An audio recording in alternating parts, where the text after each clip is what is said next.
Okay, a couple things I want to do with this pup. He already knows his basic oh, he's shaking. He already knows his basic obedience. He's pretty darn good at it. Let me see if I can do that. Sit. Snap him out of it a little.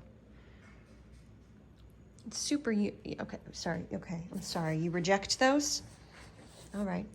Freeze dried, it is. There you go, baby. Good job. Break.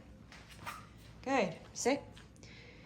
Look, it's so great that he already knows this. I can tap into that to kind of get him over the hump. Break. Sit. Good job, buddy. Look.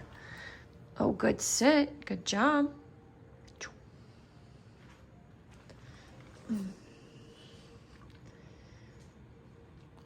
Oh, there you go. So I think this is a bit, I could continue it, but I go with my gut and I want to try something different. We're just going to move. We're just going to start moving. Get these jitters out.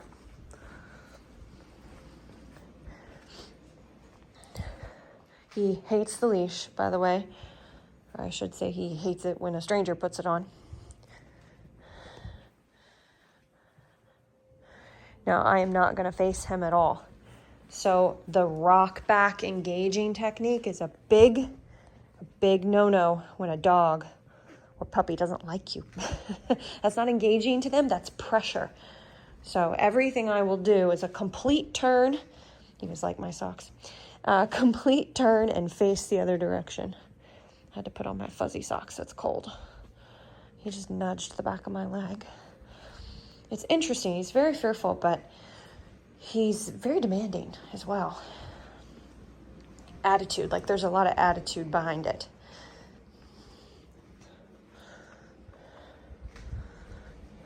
Sassy dog. See, this is better. This is much better than trying to get him to SIT and take food from me. Now, if that worked, if he was like, oh, I know what this is, and I'm food driven enough to like plop my little butt down and be happy that you're doing something I know, that I'm familiar with, that can build a lot of confidence in a nervous dog. But if it's not working, move on. And this is my favorite thing to do anyway. I just thought since he's so young that that might be a better option, but clearly I was wrong. This is the way to his heart. I'm gonna do this for about 15 minutes and then probably just sit next to him in place, which I was already doing for 15, just to get him used to being next to me.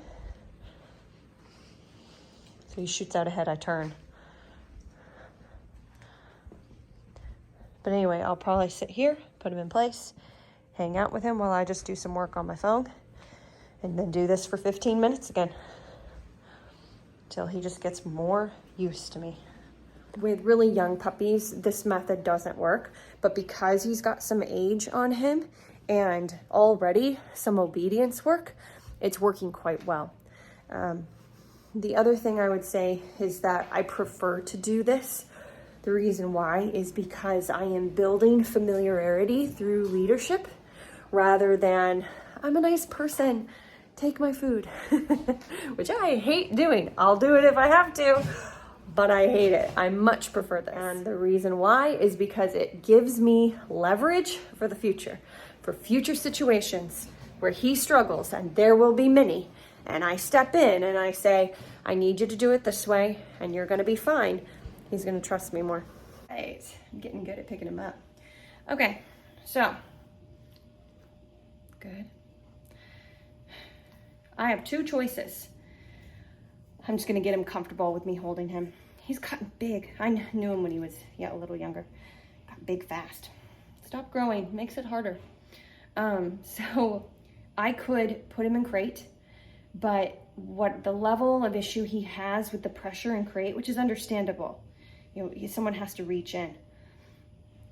I actually think this is better. It's a better choice for him. Most dogs I would never do this with. I would always, whether they liked it or not, we'd figure out a way to take gear off in crate. Or I would take the gear off out of crate, but leave a leash on him and guide him in. I can't do that. I could do a chain leash, but I think we're okay. Like, I think I can take this off. He'll chew it if I don't. At least I think he will. Now, what if I had him on the ground, warmed up to sitting next to him and took it off. That could work too. But then what if he bolts when I try to put him in crate, freaks out, bites my hand to not go back in crate? Then I have no leash on a dog, right?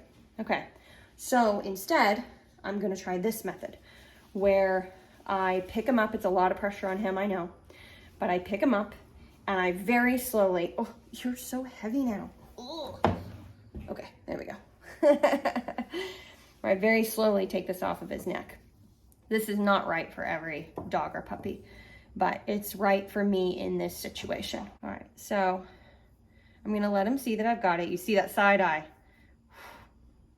another side eye, but I'm gonna eat. I'm not trying to surprise him. I'm gonna freeze.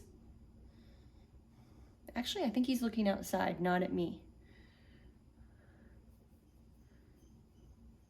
Yeah, this might be easier than I thought. I freeze, he looks away, I keep moving. That's the name of the game. When the dog looks at me or looks like they're about to bite me by freezing, I freeze for a second. I think that's outside. I'm trying to use a little outside light. All right, I'm gonna pull it again. I can't use two hands, so, well, maybe I can. There we go. Hey, there we go. There we go. Good. So I think he'll do better with me at the side than the top of the head. So I'm gonna, I know. Just gonna freeze. Go up to the collar, freeze. And I am touching the collar with 2 fingers, I know. And I don't move forward to the next step till he relaxes. That head up thing means he's about to nip. Freeze.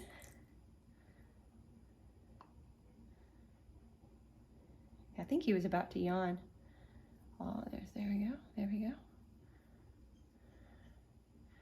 I really don't want him to jerk when I take this off of his head, but he might, and then I'll have to be firm with the hand holding him so he doesn't fly out of my arms. There's a risk. Hey, hey. There's a risk in that too. But I felt like I had more control doing it this way. It's good. That is how you pressure a dog fairly and build trust. That was good. I'm impressed with how good he did. You are too heavy. House. Good job. There he goes. He already knows crate is house. Honestly, I'll probably just change it to crate and he can have 2 words for it. Hopefully that gave you guys some clues. It was much less exciting than I thought it would be, but not too shabby. If I had rushed at all, it would have been a fit. I can promise you that.